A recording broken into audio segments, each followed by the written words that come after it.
நம்மில் அநேகர் பல வருஷங்களாக நாம் சபைக்கு வருகிறவர்களாக இருக்கிறோம். புதிதாக பல பேர் நாம் வந்து கொண்டு இருக்கிறோம்.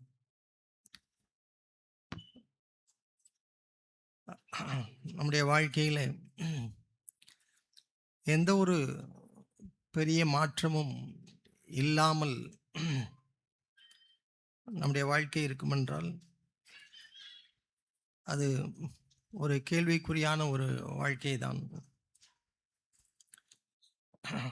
தேவன் நம்முடைய வாழ்க்கையிலே ஒன்றையும் இடைபட முடியாமல் எப்பொழுதும் போலவே நான் ஒருவேளை இந்த சபைக்கு வருவதற்கு முன்பாக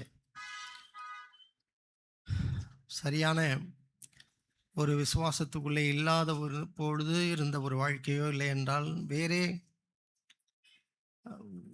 இந்த தெய்வம் அல்லாமல் வேறே நம்பிக்கையிலே இருக்கும் பொழுது இருந்த ஒரு வாழ்க்கையோ, அந்த வாழ்க்கைக்கும் இப்பொழுது நான் வாழ்கிற வாழ்க்கைக்கும் ஒரு பெரிய வித்தியாசம் இல்லை என்றால் அது மிகுந்த ஒரு கேள்விக்குறியான ஒரு வாழ்க்கை. மத்தேயு எழுதிய சுவிசேஷத்திலே 14வது அதிகாரத்திலே இயேசு இந்த உலகத்திலே அவர்கள் தம்முடைய திருவாய் மலர்ந்து அருளின அந்த வார்த்தைகளை கேட்டு கொண்டிருந்தவர்கள் கூட அநேகர் அந்த அற்புதத்தை அவர்கள் அனுபவிக்கவில்லை. அவரை பார்த்தார்கள், அவருடைய வார்த்தையை கேட்டார்கள், அவருடைய அற்புதத்தை கண்டார்கள். ஆனால் அவருடைய வாழ்க்கையில் பெரிய ஒரு மாற்றம் இல்லை. அதற்கு காரணம் ஏதோ ஒரு குறை அவர்கள் அவரிடத்தில் கண்டார்கள். ஏதோ ஒரு குறை, அவரை பற்றிய ஒரு அபிப்பிராயம். இவன் தச்சனுடைய குமாரன் அல்லவா, இவள் தாய் மரியாள் என்பவள் அல்லவா, நமக்கு தெரியுமே என்று சொல்லி ஏதாவது ஒன்றை அவர்கள் மனதில் வைத்து இடரடைந்தார்கள். அந்த எம்பெருமான் இயேசு அவர் சொன்ன அந்த வார்த்தைகள் கூட அவர்களுக்கு என்ன செய்யவில்லை, கிரியை செய்யவில்லை. அவர்களுடைய அவிசுவாசத்தினாலே அவர் அங்கே அநேக அற்புதங்களை செய்யவில்லை என்று நாம் வாசிக்கிறோம். மத்தேயு 13வது அதிகாரம் 58வது வசனத்தில் அவருடைய அவிசுவாசத்தினாலே இயேசு கூட அவருடைய வாழ்க்கையில் ஒரு அற்புதத்தை செய்ய முடியவில்லை. அருமையான சகோதர சகோதரிகளே, இங்கே நம்முடைய சபைக்கு வந்த பின்பும் தேவனை அறிந்திருக்கிறோம் என்று நாம் அறிக்கையிட்ட பின்பும் நம்முடைய வாழ்க்கையிலே ஒரு மாற்றமும் இல்லாமல் அநேகர் அப்படியே நாம் இருக்கிறோமோ என்கிற ஒரு ஐயப்பாடு அது இருக்கிறது. வாலிபர்கள் கூட அநேகர் மனம் திரும்பி இருக்கிறோம் என்று சொல்கிறார்கள். இல்லை என்றால் கான்ஃபரன்ஸ் எல்லாம் போய்விட்டு வந்து அவர்கள் தன்னுடைய நம்பிக்கையும் அறிக்கிடுகிறார்கள். எல்லோரும் சாட்சி சொல்லணும் அப்படின்னு சொன்ன உடனே எழுந்திருத்து எல்லோரும் நினைச்சார்கள். அவர்கள் அந்த நாட்களில் நடந்த சில குறிப்புகளை வைத்து அவர்கள் சொல்கிறார்கள். ஆனால் பெரிதளவில் அவர்களுடைய வாழ்க்கையில் மாற்றம் இல்லை. அப்படி என்றால் அவர்கள் ஆண்டவரை கண்டுகொள்ளவில்லை என்றுதான் அர்த்தம். உதாரணமாக இப்பொழுது நான் வரும்பொழுது எனக்கு ஒரு பெரிய ஆக்சிடெண்ட் நடக்குதுன்னு வச்சுக்கிட்டோமே. ஒரு பெரிய ட்ரக் வருது. நான் வரும்பொழுது நான் ஒரு வேளை நடந்து வந்திருக்கிறேன், இல்லைன்னா காரில் வந்திருக்கிறேன். ஒரு 40 அடி ட்ரக் வந்து என்னை மோதுகிறது. அங்கே நான் அடிபட்டு கிடந்து நான் காலதாமதமாக நான் இங்கே வருகிறேன் என்று வைத்துக்கொள்வோம். வரும்பொழுது இப்பொழுது இருக்கிற வண்ணமாகவே நான் அப்படி நீட்டாக நான் உள்ளே வர்றேன், வரும்போது இப்படி அடிபட்டுன்னு சொன்னால் நீங்கள் ஒருபொழுதும் அதை நினைச்ச மாட்டீர்கள், நீங்கள் நம்ப மாட்டீர்கள். நான் நம்ப முடியும், நம்புகிற அளவுக்கு ஒன்றும் அங்கே இல்லை. ஏனென்றால் அப்படி ஒரு என்கவுண்டர் நடந்திருக்கிறது இல்லை என்றால், ஒரு ஆக்சிடென்ட் நடந்ததுக்கு ஒரு எவிடன்ஸும் என்ன இல்லை, அதில் இல்லை. ஒருவேளை இப்போ நான் வரும்பொழுது மழையிலே நனைந்து, கடுமையான மழை, அந்த மழையிலே நனைந்து நான் சபைக்குள்ளாக நான் வருகிறேன். அப்பொழுது கொஞ்சம் காலதாமதம் ஆயிட்டு என்று கேட்கிற இடத்துல நான் வரும்பொழுது சரியான மழை, அதில் மழையிலே நான் நனைந்து விட்டேன் என்று நான் சொல்கிறேன். அப்படி சொல்லிக்கொண்டே இருக்கும் பொழுதே இது இப்படி இருக்கிற வண்ணமாகவே நான் ஒரு நனைந்து தலையெல்லாம் கலைந்து அப்படி இல்லாமல் இருப்பேன் என்றால், நான் அங்கே ஒரு மழையும் நினைச்சவில்லை, நான் அனுபவிக்கவில்லைங்க, அதிலே நான் நனையவில்லை என்று தான். ஆனால் ஏனோ நம்முடைய சாட்சியெல்லாம் அற்புதமான ஒரு சாட்சிகளைப் போல நாம் சொல்லிவிட்டு, ஆனால் நம்முடைய வாழ்க்கையில் ஒரு ஒரு என்கவுண்டர் நடந்த உரிய ஒரு எவிடன்ஸும் என்ன இல்லை, அது இல்லாமல் இருக்கிறதை இருக்குமோ என்கிற ஒரு அச்சம் இருக்கிறது என்று நான் ஆணித்தரமாக சொல்லாவிட்டாலும் அப்படி இருக்குமோ என்கிற ஒரு அச்சம் இருக்கிறது. ஏனென்றால் ஒரு தேவனை சந்தித்து விட்டு வருகிற ஒரு மனுஷன் அவனுடைய வாழ்க்கை எப்படி மாறும் என்றால், இதுவரைக்கும் எதை அவன் நேசித்தானோ அதை நினைச்சுவான், அவன் வெறுப்பான். இதுவரைக்கும் எதை அவன் வெறுத்தானோ அதை நினைச்சுவான், நேசிப்பான். அதுதான் இல்லை.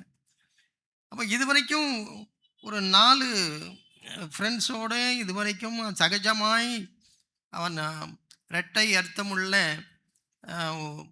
வார்த்தைகளை பேசிக்கொண்டு ஜோக்கடித்து கொண்டு இருக்கிறதிலே அவன் பிரியப்பட்டு இருந்தான் என்றால், அவன் ஒரு ஆண்டவரோடு ஒரு என்கவுண்டர் நடந்திருக்கும் என்றால் அப்படியே அது நினைச்சுவிடும், மாறிவிடும்.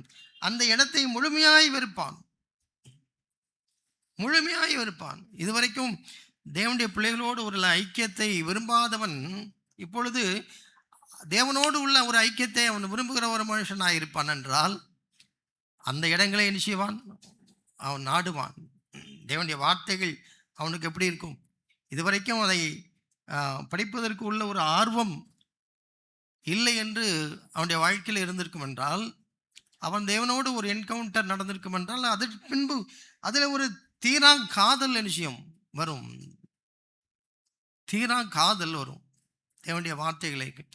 அப்படி நடக்கவில்லை என்றால் என்னுடைய என்கவுண்டரில் ஒரு சந்தேகம், நான் பெற்றுக்கொண்ட அனுபவத்தில் ஒரு சந்தேகம்.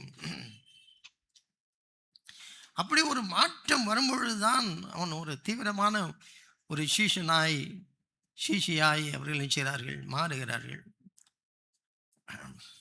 அப்படி இல்லாமல் வாரந்தோறும் நாம் கேட்டு தேவனுடைய வார்த்தைகளை கேட்டு நாம் திரும்பவும் போய் பழைய நிலையிலே நாம் இருப்போம் என்றால் மிகுந்த அது ஒரு அபாயமானது.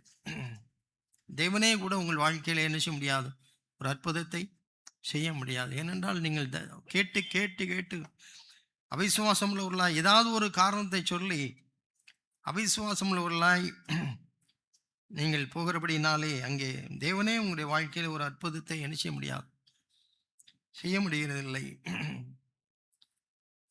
ஒரு பெரிய மெகா சர்ச்சு பாஸ்டர்கள்லாம் கூடியிருக்கிற அந்த இடங்களிலே ஒரு நல்ல ஒரு தேவனுடைய பிள்ளைகளாக இருந்தவர்கள் கூட அந்த பாஸ்டர்கள்லாம் சேர்ந்து அவருடைய அந்த டிஸ்கஷனில் அவர்கள் பரிமாறிக்கொண்ட ஒரு வார்த்தை, நான் வாரந்தோறும் எவ்வளவோ நான் கதறுகிறேன், ஆண்டவருடைய வார்த்தையை நான் போதிக்கிறேன், கருத்தாய் அவர்களுக்கு பேசுகிறேன், எல்லா ஜனங்களும் வருகிறார்கள், ஆர்வமாய் வந்து எல்லோரும் கேட்கிறது போல கேட்கிறார்கள், ஆனால் மறுபடியும் போய் தங்களுடைய வாழ்க்கையிலே அவர்கள் பாவ வாழ்க்கையிலே வாழ்கிறார்கள்.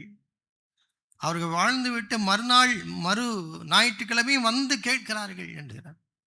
அவர்கள் வந்து கேட்கிறார்கள், ஆனால் எந்தவித மாற்றமும் இல்லை, சகஜமாக பழைய வாழ்க்கைக்கு போகிறார்கள். மறுபடியும் அவர்கள் வருகிறார்கள், அவர் வராமல் இருப்பதில்லை, அவர் வருகிறார்கள். அது இதைவிட ஒரு கடினமான ஒரு பாதை. சகோதர சகோதரிகளே, ஆகவே நம்முடைய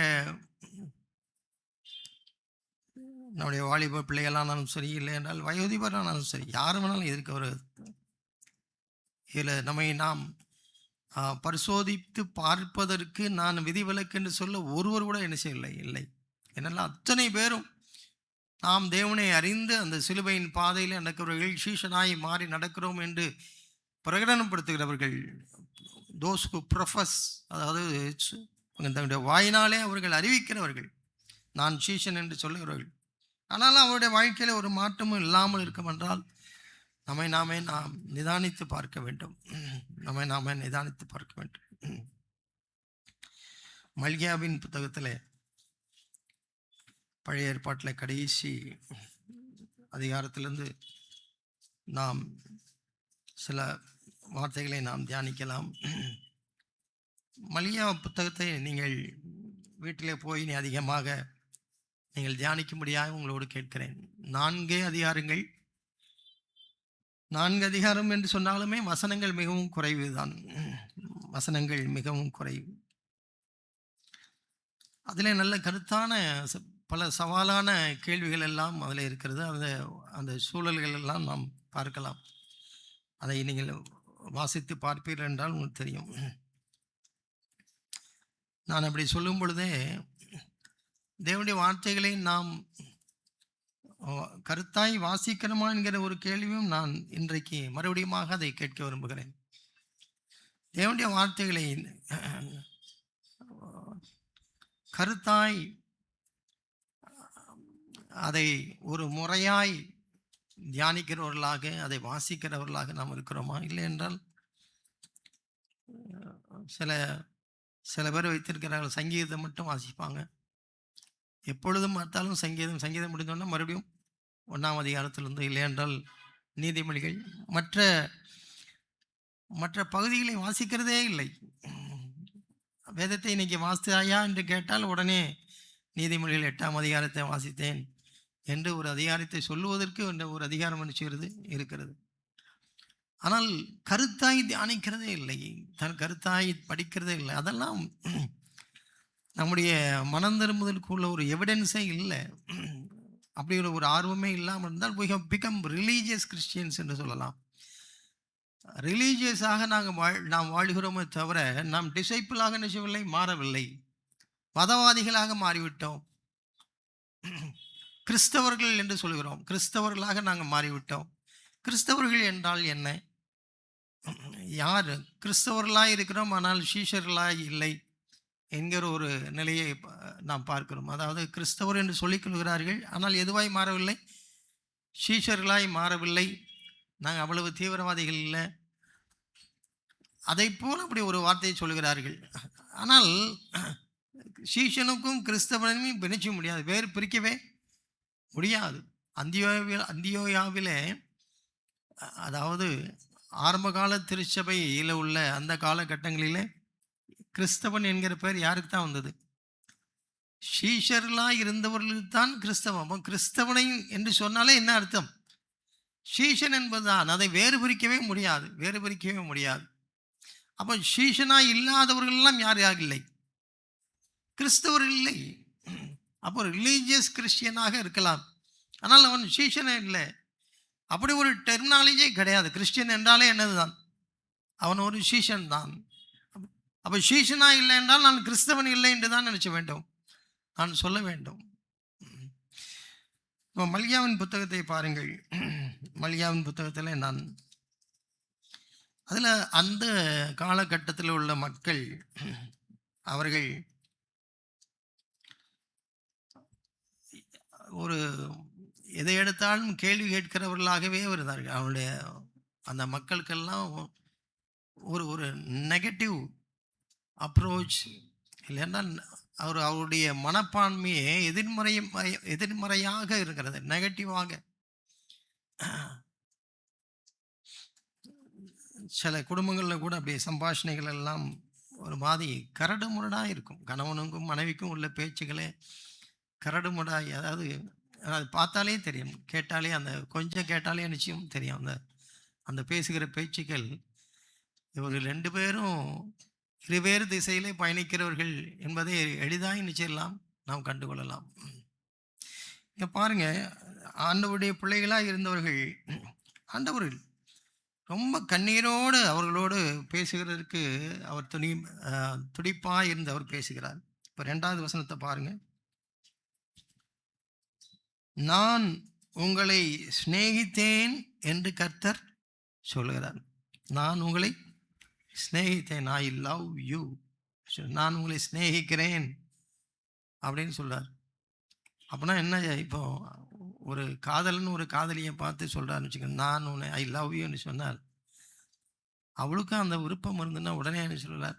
ரெஸ்பாண்ட் பண்ணுறார். ஆனால் இங்கே என்ன சொல்கிறான்னு இங்கே பாருங்கள், இந்த ஜனங்கள் அவர் அன்பாய் நேசிக்கிற ஒரு ஜனங்கள், நீங்கள் எங்களை எப்படி சிநேகிக்கிறீர் என்கிறீர்கள், எப்படி சிநேகித்தீர் என்கிறீர்கள். பாருங்க, வானத்தையும் பூமியும் படைத்த பரமபிதா வந்து ஒரு அற்பமான ஒரு மனுஷனை பார்த்து, மனுஷர்களை பார்த்து, இன்று இருந்து நாளை போகக்கூடிய சுவாசமுள்ள ஒரு மனுஷர்களை பார்த்து நான் உங்களை நேசிக்கிறேன் என்று சொல்கிறத நீங்கள் எப்போ நேசிச்சீங்க? நீங்கள் எப்படி நேசிச்சீங்க? அவருடைய கேள்வியை பாருங்களேன். அப்படிதான், அது ஒன்றும் அன்றைய நாட்கள் மாத்திரமல்ல, இன்றைக்கு வரைக்கும் சிலருடைய வாழ்க்கையிலே ஒருவேளை அநேகருடைய ரெஸ்பான்ஸ் அது அப்படிதான் இருக்கிறது. இப்போ 6வது வசனத்தை பாருங்கள். 6வது வசனத்தில் மறுபடியும் தன்னுடைய நிலையை அவர் சொல்கிறார். குமாரன் தன் பிதாவையும் ஊழியக்காரன் தன் எஜமானையும் கனம் பண்ணுகிறார்களே, நான் பிதாவானால் என் கனம் எங்கே? நான் எஜமானானால் எனக்கு பயப்படும் பயம் எங்கே என்று கேட்கிறார். இப்படியெல்லாம் நீங்கள் என்னுடைய வாயினாலே நீங்கள் பிதா என்று சொல்கிறீர்கள், எஜமான் என்று சொல்கிறீர்கள், ஆனால் எனக்கு பயப்படுகிற பயம் எங்கே? என்னை கொடுத்த கனம் என்னை மதிக்கிறது இல்லையே, என்னை அசட்டை பண்ணுகிறீர்களே என்று ஒரு ஆதங்கத்தோடு அவர் சொல்கிறார்.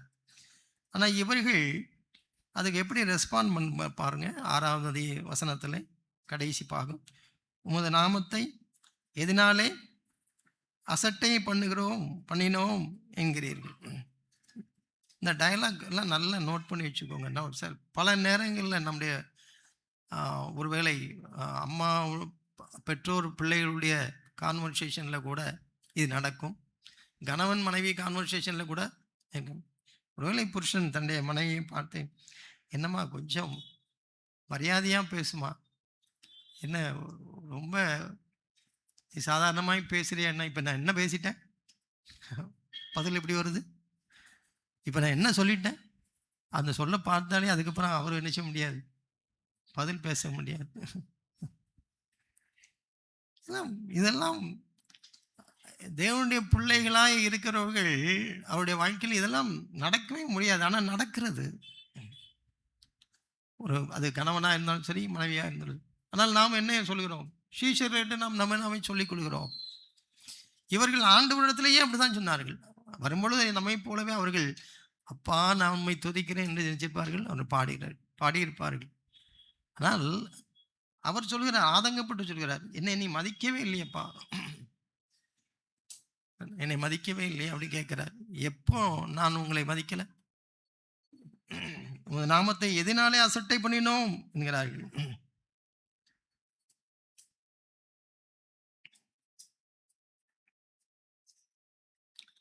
மேற்கொண்டு ஒரு தடவை 2 தடவை இல்லைங்க, முழுமையாய் நடக்கிறதை பாருங்க. 2ஆம் அதிகாரம் 17வது வசனத்தை பாருங்க. 2ஆம் அதிகாரம் 17வது வசனம். இந்த மல்கியா பூராம் இதே கேள்விதான். 2ஆம் அதிகாரம் 14 வசனத்தில் அவருடைய வருத்தப்படுகிறாரு, நீங்கள் பேசுகிற பேச்சே சரியில்லை, உங்கள் வார்த்தையினாலே கர்த்தரை வருத்தப்படுத்துகிறீர்கள் என்று சொல்லுகிறார். ஆனாலும் எதனாலே அவரை யாராவது ஒருத்தர் ஆலோசனை சொல்கிறாங்க, ஏப்பா உங்கள் அப்பா அம்மாவை நீ நோகடிச்சு பேசுறியப்பா அப்படி என்று புத்திமதி சொல்லுகிறார். என்ன நான் எங்கள் அப்பா அம்மாட்ட என்ன பேசிட்டேன் சொல்லுங்க.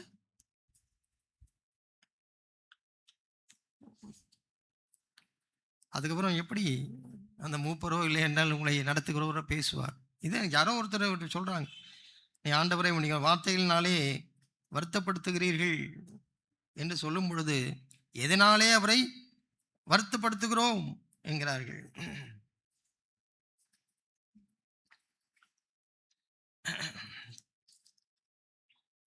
அதே 3ஆம் அதிகாரத்தில் இன்னொரு கேள்வியை பாருங்கள். மனுஷன் தேவனை வஞ்சிக்கலாமா? நீங்களோ என்னை வஞ்சிக்கிறீர்கள் என்று சொன்ன உடனே, எதிலே உம்மை வஞ்சித்தோம் என்கிறீர்கள்? எதிலே உம்மை வஞ்சித்தோம்?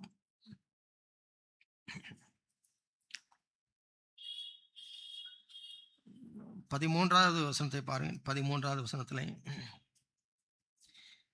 ஆண்டவர் சொல்கிறார், நீங்கள் எனக்கு விரோதமாய் பேசின பேச்சுக்கள் கடினமாய் இருக்கிறது. நீங்கள் எனக்கு விரோதமாய் பேசின பேச்சுகள் கடினமாய் இருக்கிறது என்று சொல்கிறார்.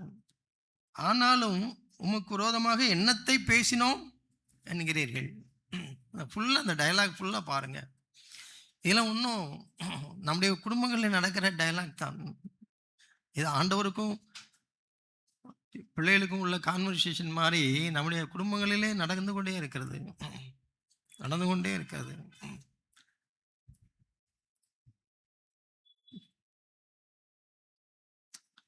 அருமையான சகோதர சகோதரிகளே, இவைகளின் மத்தியிலே ஒரு கூட்டம், இப்படியெல்லாம் இந்த உலகத்தை நம்மை சுற்றி இருக்கிற சபையாரானாலும் சரி, இல்லை என்றால் நாம் வேலை செய்கிற இடங்கள் உள்ள சரி, அநேக குறைகளை சொல்லி சொல்லி சொல்லி எதிர்மறையான ஒரு ஆவியோடு ஒரு இணக்கமில்லாமல் அவர்கள் நடந்து கொள்கிறார்கள். குடும்பத்தில் நடந்து கொள்கிறார்கள், வேலை செய்கிற இடங்களில் நடந்து கொள்கிறார்கள், சபையிலே நடந்து கொள்கிறார்கள். சபையில் கூட ஏதாவது ஒரு இதே மாதிரி அவர்கள் என்னென்ன காரணம் சொன்னார்களோ அதே போல் பல காரணங்களை வைத்திருப்பார்கள். ஆனால் இவைகளின் மத்தியிலே பாருங்க, இப்படியெல்லாம் அவர் பேசிக்கொண்டே இருக்கும்போது ஒரு கூட்டம் ஜனத்தை பார்த்து அவர் சொல்கிறார். 16வது வசனத்தை பாருங்க.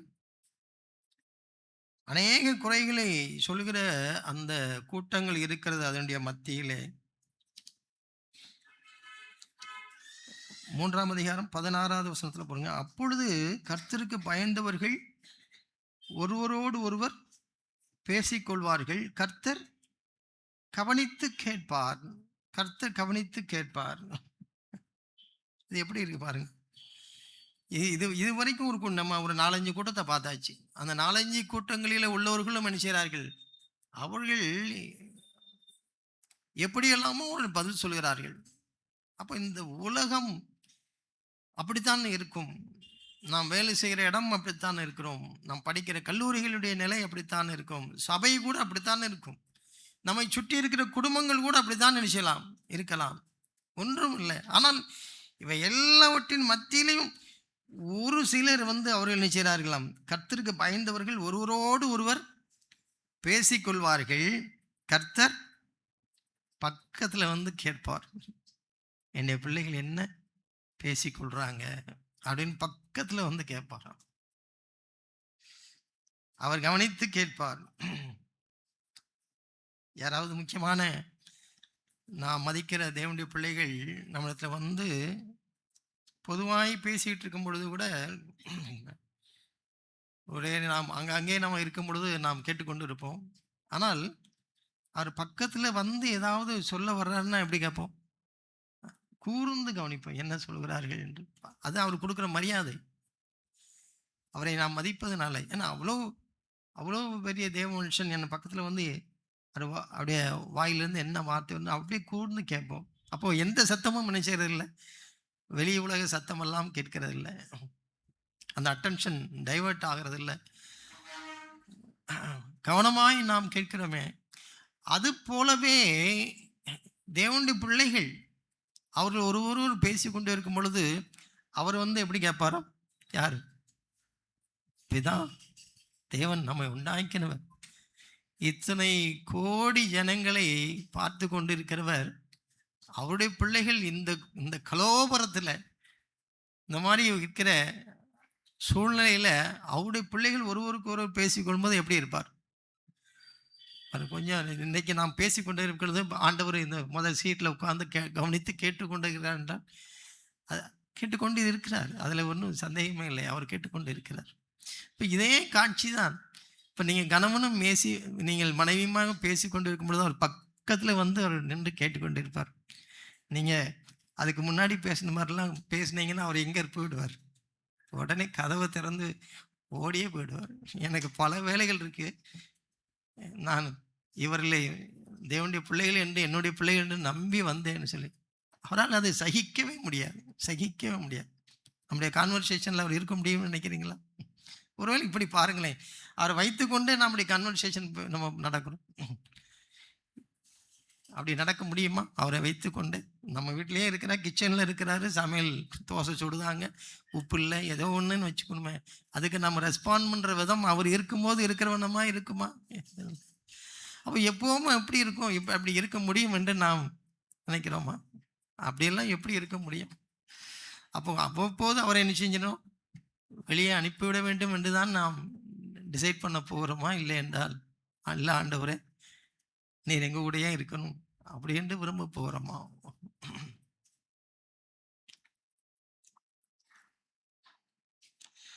அப்பொழுது கர்த்தருக்கு பயந்தவர்கள் ஒருவரோடு ஒருவர் பேசிக்கொள்வார்கள். கர்த்தர் கவனித்து கேட்பார்.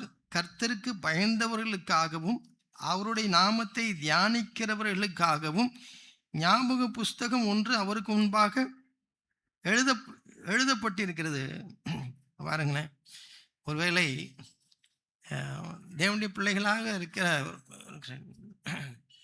அப்போ நீங்கள் முக்கியமாக ஏதோ ரெண்டு தேவனுடைய பிள்ளைகளாக நீங்கள் பேசிக்கொண்டிருக்கீங்கன்னா உடனே ஆண்டவர் ஒரு ஸ்டெனோகிராஃபர் அனுப்புகிறார் இல்லையா? ஒரு ஏஞ்சல் அனுப்புகிறார். உடனே அவங்க வந்து அவங்க உடனே நினச்சிடறாங்க, எழுதுகிறாங்க, நோட் பண்ணி வச்சுக்கிடுறாங்க. ஞாபகத்தில் வைப்பதற்காக அவர்கள் நினைக்கிறார்கள், நோட் பண்ணுகிறார்கள். அப்படி தானே கர்த்தருக்கு பயந்தவர்களுக்காகவும் அவருடைய நாமத்தை தியானிக்கிறவர்களுக்காகவும் ஞாபக புஸ்தகம் ஒன்று எழுதப்பட்டிருக்கிறது.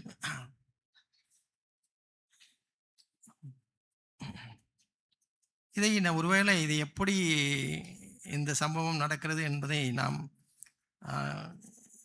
இந்த வசனத்தை வச்சு நம்மளால் அதை தியானிக்க முடியவில்லை என்றால் நான் இன்னொரு சம்பவத்தை நான் சொல்கிறேன். லூக்கா எழுதின சுவிசேஷத்தில், லூக்கா எழுதின சுவிசேஷம்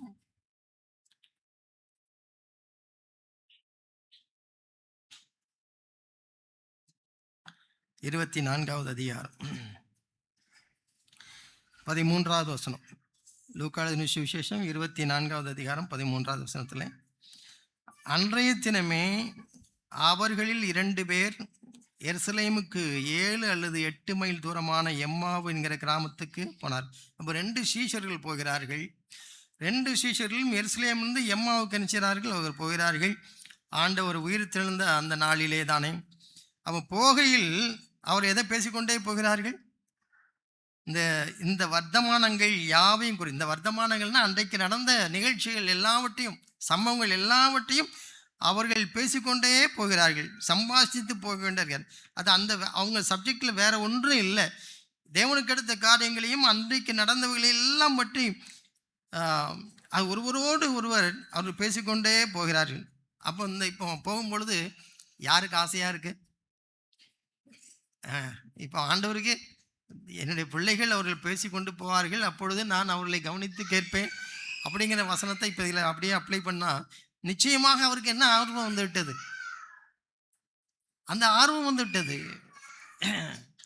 அவர்கள் சம்பாஷித்து கொண்டிருக்கையில் இயேசுதாமே சேர்ந்து அவர்களோடு கூட நினைச்சுக்கிறார். அவர் நடந்து போயிட்டார். ஆசையாக அவர்களோடு நிச்சயம் விட்டார். அவர் நடந்தவர். அப்படின்னா 2 பிரதர்ஸ் பேசிக்கொண்டே போகிறார்கள். இல்லை என்றால் கணவனும் மனைவியும் பேசிக்கொண்டே போகிறார்கள். அது என்ன, அது வேலவன் சூப்பர் ஹைப்பர் மார்க்கெட்டில் தான் இருக்கிறாங்க. கணவன் மனைவியும் அவர் 2 பேரும் பேசிக்கொண்டே எடுக்கிறார்கள். சிலையை தான் எடுத்துக்கிட்டு இருக்கிறார்கள், ஏதோ செலெக்ஷன் தான் பண்ணிக்கிட்டு இருக்கார்கள்.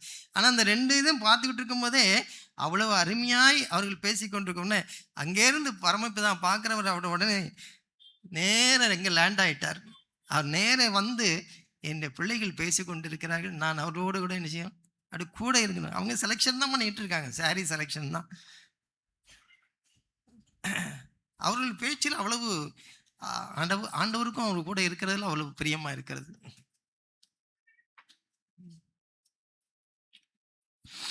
இப்போ அவர்கள் பேசிக்கொண்டே இருக்கும்போதே அவரும் கூடவே போகிற மாதிரி போறார். அவர் உடனே நடந்து போனார். ஆனா அவரை அறியாதபடிக்கு அவருடைய கண்கள் மறைக்கப்பட்டிருந்தது. பல நேரங்கள்ல ஆண்டவர் கூட இருக்கிறாருங்க நமக்கு தெரியாமலாம் இருக்கலாம். அப்படி போகும்பொழுது தான் அவர்கள் எப்படி சகஜமாய் அவர் பேசிக்கொண்டே போகிறார். என்ன பேச்சு, எப்படி பேச்ச ஆரம்பிக்கிறார்? அவர்களை நோக்கி, நீங்கள் துக்கம் உள்ளவர்களாய் வழியிலிருந்து ஒருவருக்கொருவர் பேசிக்கொண்டே போறீங்களே, சொல்லிக் கொள்ளுகிற காரியங்கள் என்னவென்று கேட்டார். இப்ப தெரியாத மாதிரி அவருக்கு தெரியுமா தெரியாதா? எல்லாம் அவருக்கு தெரியும். அநேக நேரங்களில் அவரும் நம்மளை மாதிரி ஹியூமர் உள்ளவர் தான். அநேக நேரங்களில் அவர் தெரியாம இருப்பார். இப்போ 5 அப்போ 2 அப்போன்னு எதோ அவர் அற்புதம் செய்ய போறான்னு தெரியும். ஆண்டவன் அவர் என்ன கேட்பாரு? ஏதாவது மீன் வச்சிருக்கீங்களான்னு கேட்பார். இல்லைன்னா இவருக்கும் எங்கே போய் எந்த ஹோட்டலில் வாங்கலான்னு கேட்பார். ஆனால் அவருக்கு என்ன தெரியும்? அவர் ஒரு அற்புதத்தை செய்ய போகிறார் என்பது என்ன செய்யும் தெரியும். அவர் எவ்வளவு நேச்சுரலாக ஹியூமரிஸ்டிக்காக அவர் இருக்கிறார் பாருங்க. இப்போ இங்கேயும் அவர் சொல்கிறார், நீங்கள் என்னமோ பேசிக்கிட்டு போகிறீங்களே, இது தெரியாத மாதிரி கேட்குறார். இப்போ நம்மகிட்ட என்ன தெரியாததெல்லாம் சும்மா தெரியாத மாதிரி கேட்குறீங்களே அப்படின்னு டக்குன்னு பதில் சொல்லிக்கிட்டோம். தெரியாத மாதிரியே கணவன் கேட்கட்டுமே, தெரியாத மாதிரியே மனைவி கேட்கட்டுமே, தெரியாத மாதிரியே பிள்ளைகள் கேட்கட்டுமே, அதுக்கு இப்படி எப்படி? அப்போ ஆண்டவர் கூட இருக்கிறாருன்னா என்ன பதில் வராது?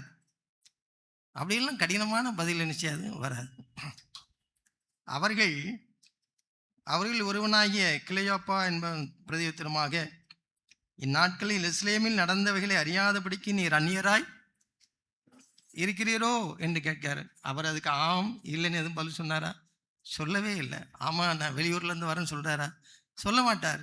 அவர் அடுத்த கேள்வி தான் கேட்குறார், எவைகள் என்று கேட்கிறார். உடனே அவங்க சொல்கிறாங்க. அவர் இன்னும் அதுக்கு பதில் சொல்லவே இல்லை. நான் வெளியூர்காரனா உள்ளூர்காரனெல்லாம் பதில் சொல்லவே இல்லை.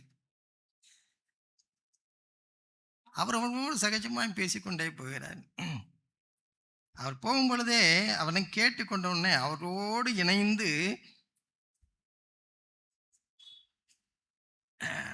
அந்த வசனத்தை பாருங்கள். மோசே முதல் 27வது வசனம். மோசே முதலிய சகல தீர்க்கதரிசிகளும் எழுதின வேத வாக்கியங்கள் எல்லாவற்றிலும் தம்மை குறித்து சொல்லியவையில் அவருக்கு விவரித்து, அப்போ எங்கேருந்து ஆரம்பிச்சிட்டார்? ஆதியாகமத்திலேருந்து ஆரம்பிச்சிட்டார். ஆதியாகமத்திலேருந்து ஒவ்வொரு பாயிண்ட்டாக ஒன்று ஒன்றா சொல்ல, என்னப்பா நான் அன்னைக்கு அதை சொல்லியிருக்கேன், நான் இன்னைக்கு அதை சொல்லியிருக்கேன், இதை சொல்லியிருக்கேன். அதுதாங்க ஒரு தேவனுடைய வார்த்தைகளை படிப்பது என்பது. அதுதான் தேவனுடைய வார்த்தைகளை தியானிப்பது என்பது தான். மொத்தமாக கருத்தாய் நான் தியானிக்கும் போது, ஆண்டவரே நீர் என்ன சொல்ல வர்றீர், ஏதோ சொல்ல வர்றீரே அப்படின்னு பார்க்கும்போது நம்ம அப்படியே தியானிக்கலாம். அப்படி இவர்கள் அப்படி பேசி கொண்டு வரும்போது எதெல்லாம் சொல்கிறார்? ஆதியாகமத்திலிருந்து எடுத்துட்டு வர மோசே முதலிய சகல தீர்க்கதரிசிகளும் எல்லாவற்றிலும் தம்மை குறித்து சொன்ன இல்லாமல் அவர் எழுதினார். அத்தருணத்தில் தாங்கள் போகிற கிராமத்துக்கு சமீபமானார்கள். அப்பொழுது அவர் அப்புறம் போகிறவர் போல காண்பது. வேற எந்த ஊருக்கு போக போறார்? ஒரு ஊருக்கும் போகல. அவர் இதுக்காக தான் நினைச்சிருக்கிறார், உங்க 2 பேரை பார்க்கறதுக்கு தான் வந்திருக்கிறார். ஆனால் என்ன செய்கிறார்? நம்மை பார்ப்பதற்கு தான் நம்ம வீட்டிற்கு வருகிறார். ஆனால் நம்ம வாங்கன்னு கூப்பிடலைன்னா அவர் சரி ஏதோ எந்த விஷயமா வந்தீங்க அப்படின்னு கேட்டோம்னா, வாங்கன்னு சொல்லாமல் என்ன விஷயமா வந்தீங்கன்னு கேட்டேன், இந்த பையன் வந்தேன் நான் அப்படின்ட்டு போய்விடுவார். நம்ம ரெஸ்பான்ஸ் தான் உள்ளே விட மாட்டேக்குது இல்லையா? அப்போ அந்த ஆர்வம், தேவனுடைய பிள்ளைகளோடு உள்ள ஆர்வம், தேவனுடைய வார்த்தைகளை தியானிப்பதற்குள்ள ஆர்வம், தேவனுடைய சமூகத்தில் இருப்பதற்கு உள்ள ஒரு ஆர்வம், அது பார்த்தோன்னே தெரிகிறது. அவர் இருக்கும் பொழுதே அவர் அப்புறம் போகிற போல காண்பித்தார்.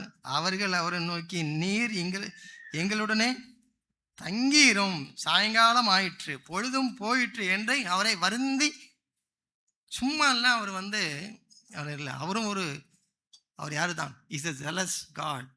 அவரும் ஒரு ப்ரெஸ்டீஜ் உள்ளவர் தான். சும்மா நம்ம கூட வந்திருக்கலாம். அவர் கூப்பிடலன்னா வரமாட்டார்.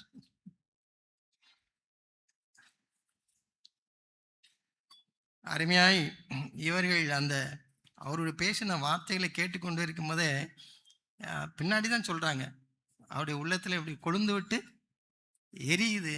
அவ்வளவு பேசுது. அவர் பேசிக்கொண்டே வருகிறார். தேவனுடைய வார்த்தைகளும் தேவனுடைய பிள்ளைகளோடு தியானிக்கிற காரியங்களும் சில நேரங்கள் நான் பலரோடு தேவனுடைய பிள்ளைகளை என்று சொல்லிக் கொள்கிற பலரோடு பழகிறதோ நேரமும் இருக்கிறது இல்லை என்றால் அந்த சந்தர்ப்பங்கள்லாம் கிடைக்கத்தான் செய்கிறது. ஆனாலும் எல்லோருட்டையும் எல்லாம் எப்படியும் சொல்ல ஒரு டிரான்ஸ்பராக மனம் விட்டு பேசக்கூடியவர்கள்லாம் கொஞ்சம் பேர் தான் இருப்பார்கள். தேவனுக்கு அடுத்த காரியங்களை தியானிப்பதற்கு சொல்வதற்கும் கொஞ்சம் பேர் தான் இருப்பாங்க. நம்முடைய வேவ் லெங்க்த்தோடு அவர்கள் வேவ் லெங்க்த் ஒன்று போல இருக்கும்.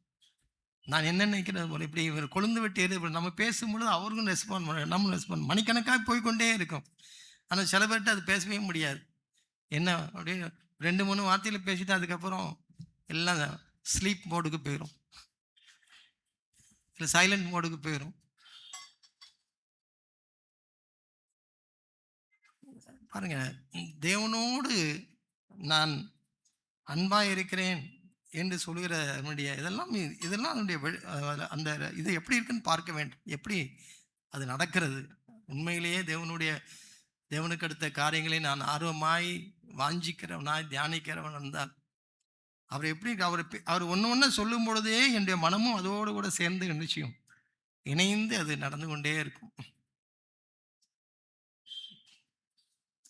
அப்படி அவர்கள் வருந்தி கேட்டுக்கொண்டதுனாலே அவர்கள் அவர் உள்ளே போய் அவர்களோடு பந்தியிருக்கிறார். பந்தியிட்டு அவரை ஆசீர்வதித்து அதை பிட்டு அவர்களுக்கு கொடுத்தார். அவருடைய கண்கள் திறக்கப்பட்டு அவரை உடனே அவரை மறைந்து போனார். இந்த அற்புதமான காட்சியை அவர்கள் அடிச்சிருப்பார்கள், மிஸ் பண்ணியிருப்பார்கள். போகிற போக்கில் சரி இவ்வளோதான் பேசியாச்சு போயிட்டு வாங்க அப்படின்னு சொல்லி அவர் போகிறாரே ராத்திரி ஆயிடுச்சு அப்படியெல்லாம் கவலைப்படாமல் அவரை அனுப்பியிருந்தால் அவர் போயிருப்பார். ஏன்னா எந்த அனுபவம் கிடைத்திருக்காது. வந்தது இயேசுதான் என்கிற அனுபவம் நினைச்சிடாது, கண்டிருக்க முடியாது. நான் இதுவரை பேசிக்கொண்டது என் கர்த்தர் என்பதை கண்டிருக்க முடியாது.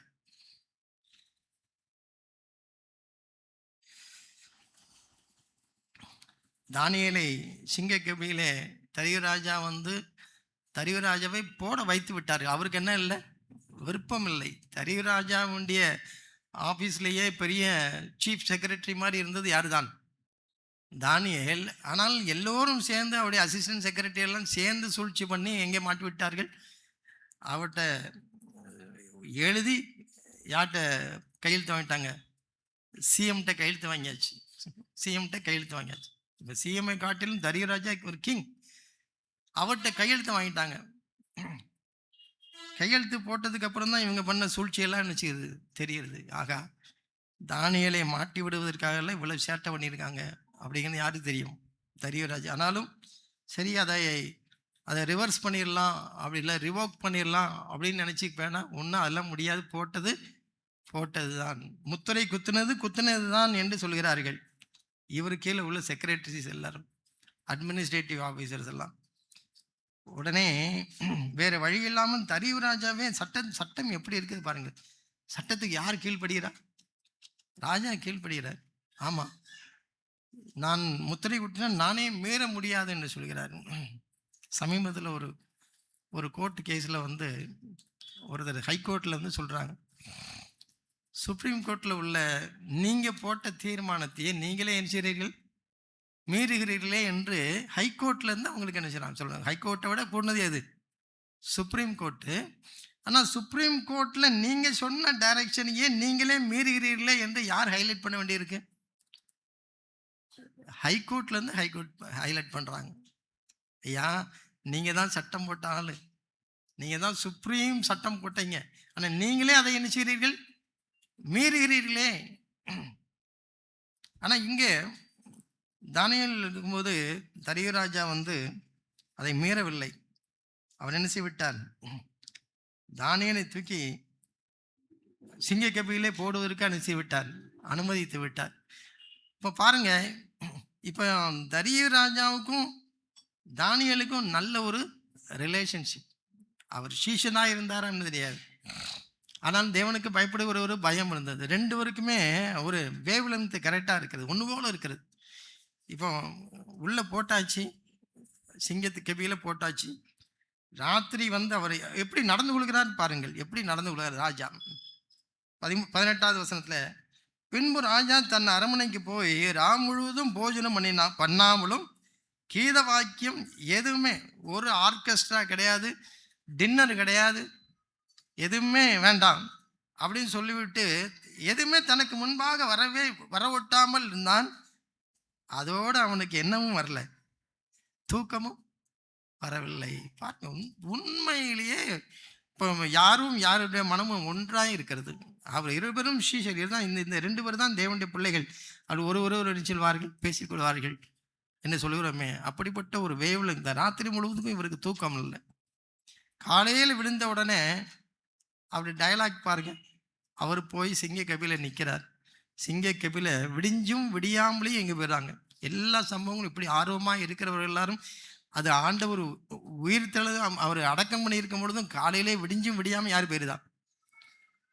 சகோதரிகள் எல்லாரும் ஆர்வமாய் அவருக்கு அவருக்கு அந்த வாசனை திரவியங்கள் எல்லாம் பூசணும்னு சொல்லிட்டு ஆர்வமாக இருக்காங்க. அப்போ வெயிட் பண்ணிக்கிட்டே இருக்காங்க. ஜாமக்காரனை போல, எப்பொழுது விடியும் என்று இருக்கிற ஜாமக்காரனை போல. அதே போல இவருக்கு தூக்கமே வரவில்லை. எப்பொழுது விடியும் என்று பார்த்து கொண்டே இருந்து விடிந்த உடனே இவர் எங்கே போகிறார், அந்த சிங்கக்கபிலே போய் அவர் கேட்கிறாரு, தானியேலே, ஜீவனுள்ள தேவனுடைய தாசனே, நீ இடைவிடாமல் ஆராதிக்கிற உன் தேவன் உன்னை சிங்கங்களுக்கு தப்புவிக்க வல்லவராய்.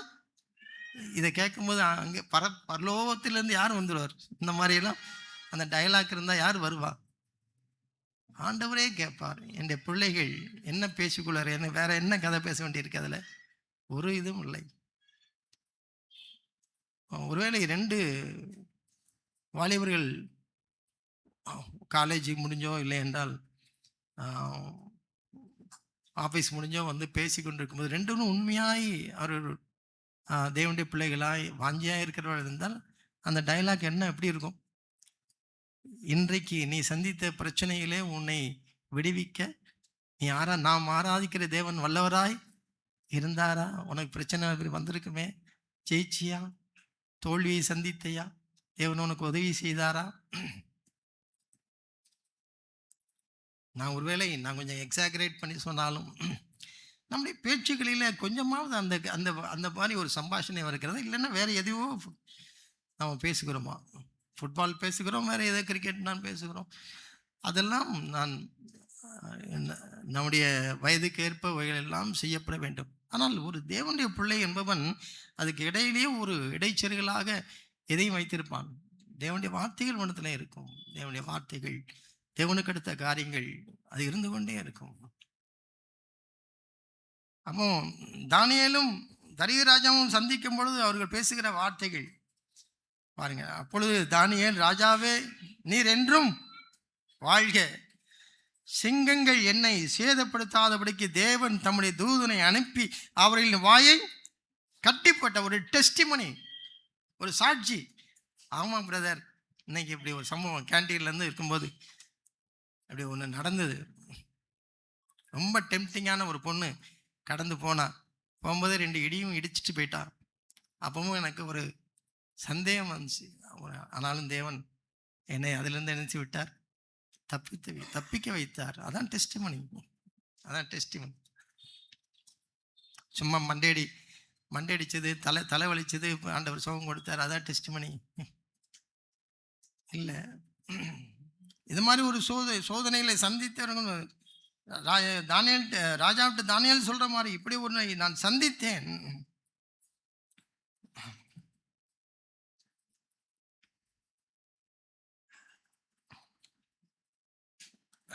1 தெசலோனிக்கேயர் 5ஆம் அதிகாரம் எடுத்துக்கொள்வோம்.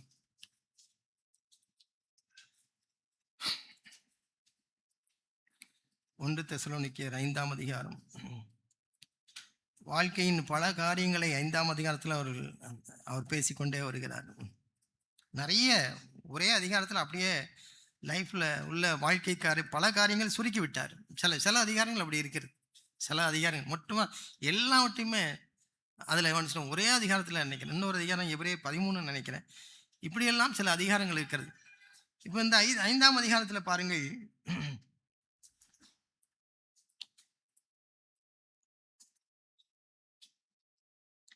5ஆம் வசனத்திலிருந்தே வாசிப்போமே. நீங்கள் எல்லோரும் வெளிச்சத்தின் பிள்ளைகளும் பகலின் பிள்ளைகளுமாய் இருக்கிறீர்கள்.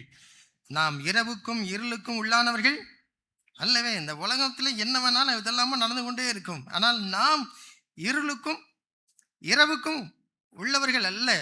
ஆகையால் மற்றவர்கள் தூங்குகிறது போல நாம் தூங்காமல் விழித்து கொண்டு தெளிந்தவர்களாய் இருக்க கடவோம். தூங்குகிறவர்கள் ராத்திரியிலே தூங்குவார்கள், வரிகொள்கிறவர்கள் ராத்திரியிலே வரிகொள்வார்கள். பகலுக்குரியவர்கள் நாமோ தெளிந்தவர்களாயிருந்து விசுவாசம், அன்பு என்னும் மார்க்கவசத்தையும் ரட்சிப்பின் நம்பிக்கை என்னும் தலைச்சீராவையும் அணிந்து கொண்டிருக்க கடவோம். தேவன் நம்மை கோபாக்கினைக்கென்று நியமிக்காமல் நம்முடைய கர்த்தராய் இயேசு கிறிஸ்து மூலமாய் ரட்சிப்படுவதற்கென்று நியமித்தார். நாம் விழித்திருப்பவர்கள் ஆனாலும் நித்திரை அடைந்தவர்கள் ஆனாலும் தம்முடனே கூட நாம் ஏகமாய் பிழைத்திருக்கும்படி அவர் நமக்காக மரித்தாரே. ஆகையால் நீங்கள் செய்து வருகிறபடியே ஒருவரை ஒருவர் தேற்றி ஒருவருக்கு ஒருவர் பக்தி உண்டாகும்படி செய்யுங்கள். அப்போ நாம் ஒருவரை சந்திக்கும் பொழுதெல்லாம் என்ன செய்யணுங்கிறது இதுதான். ஒருவரை நான் உற்சாகப்படுத்துகிறேன், ஒருவரை நான் தேட்டுகிறேன். எனக்கு நேற்று இப்படி நடந்தது, தேவன் எனக்கு உதவி செய்தார். இல்லைன்னா எனக்கு நான் ஸ்லிப் ஆகிட்டேன், நான் மறுபடியும் உணர்வடைந்தேன். இல்லை என் ஹஸ்பண்ட்டை இப்படி பேசிட்டேன், அது உடனே நான் மறுபடியுமாக நான் ரெக்கன்சைல் ஆனேன், நான் ஒப்புரவானேன் அப்படின்னு சகோதர கூட்டத்தில் பேசணும். வேற எதெல்லாமோ பேசக்கூடாது இல்லையா? அப்படி பேசுகிறவர்களாக இருந்தால் நம்ம மற்ற காரியங்களை நம்ம பேசுகிறோம். ஆனால் அதையே இடையிலேயே ஒரு இடைச்செருகள் மாதிரி இந்த வசனங்கள் வார்த்தைகள்லாம் என்ன செய்யணும், வரணும். சின்ன சின்ன காரியங்கள் அந்த அதுதான் ஜீவனை என்ன செய்யணும், கொண்டு வரணும். சும்மா எப்பவுமே சாம்பார் சட்னின்னு பேசிட்டு போனால் அதில் ஒரு பிரயோஜனமும் இல்லை. இடையிலேயே ஒரு சின்ன நீங்கள் உணர்வடைந்தது, தேவனுடைய வார்த்தை உங்களோடு பேசினது, ஒரு வசனத்தை அப்படி எடுத்து அப்படி விடுறது. 14வது வசனத்தில், சகோதரரே நாங்கள் உங்களுக்கு போதிக்கிறது என்னவென்றால், ஒழுங்கில்லாதவர்களுக்கு புத்தி சொல்லுங்கள், திடனற்றவர்களை தேற்றுங்கள், பலவீனரை தாங்குங்கள், எல்லாரிடத்திலும் நீடிய சாந்தமாயிருங்கள். இப்படி பல காரியங்களை அவர் சொல்லிக்கொண்டே போகிறார். எப்பொழுதும் சந்தோஷமாயிருங்கள். அடுத்தவர்களை பற்றிய ஒரு கரிசனை. நாம் இப்போ தேவனுடைய பிள்ளைகள் ஒருவருக்கு ஒரு பேசிக்கொள்வது எதுக்காக? இவ்வளவும் செய்வதற்காக. இதில் இருக்கிற அநேக காரியங்கள் இன்னும் பல இடங்களில் தேவனுடைய பிள்ளைகளாக இருக்கிறவர்கள் செய்வதற்காக. தேவன் அப்படியாய் நமக்கு உதவி செய்வார் என்று நான் நம்புகிறேன். அப்படி அழைக்கப்பட்ட ஒரு குடும்பமாய் அழைக்கப்பட்ட அழைப்பு அதுதான். ஒரு சரீரமாய் அழைக்கப்பட்ட ஒரு அழைப்பு அதுதான். அப்பேற்பட்ட ஒரு உன்னதமான ஒரு அனுபவம் நம்முடைய வாழ்க்கையில் வரட்டும். ஆண்டவர் வர வேண்டும். ஒவ்வொரு சபை கூட்டத்திற்கும் அவர் வர வேண்டும். வந்து என் பிள்ளைகள் என்ன பேசுகிறார்கள் என்று பார்க்கும்படியாக வர வேண்டும். நிச்சயமாய் தேவன் அப்படி நடத்துவார் என்று நான் விசுவாசிக்கிறேன். ஆமாம்.